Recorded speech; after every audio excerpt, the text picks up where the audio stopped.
Karena itu saya selalu nasihatkan, kalau Anda mendapatkan Ramadan, Anda jangan pernah matikan malamnya.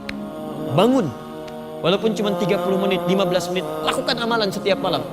Dan insya Allah dengan izin Allah subhanahu wa ta'ala, kalau tidak absen setiap malamnya, sekalipun 15 menit, 30 menit, niscaya Anda dapatkan kemuliaannya. Isi dengan apa saja. Anda salat sunnah, maka nilainya selama 80 tahun tanpa henti. Tanpa henti. Itu pun kalau dihitung 1000 bulan. Kalau lebih daripada itu, Masya Allah. Saya mau tanya pada Anda, siapa yang sudah merasa cukup amalnya mengantarkan dia ke surga? Siapa yang masih merasa sedikit amalnya? Masya Allah, sudah tahu sedikit, kenapa tidak berburu juga? Jadi kalau orang cerdas itu merasa cukup amalnya, cukup sedikit maksudnya amalnya, kurang amalnya, maka dia akan menyiapkan diri. Karena berlomba dengan kematian, teman-teman. Dan sifatnya itu misteri.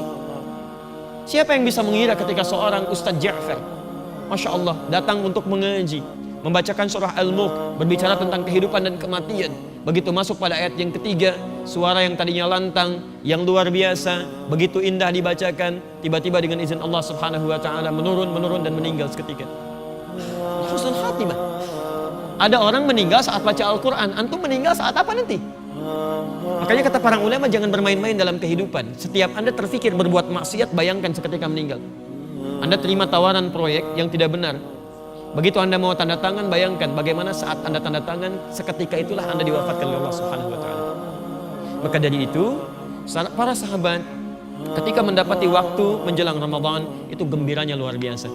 Masya Allah, mereka sebagian sudah dijamin masuk surga, dekat dengan Nabi, dekat dengan Allah, amalan banyak dikumpulkan. Begitu mendengar Ramadan akan tiba, maka umumnya mereka akan mempersiapkan diri.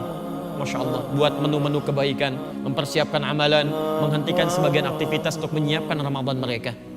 Kita sahabat bukan, jauh dari Nabi, belum tentu dekat dengan Allah. Begitu mendengar Ramadan tiba, apa yang sudah kita persiapkan?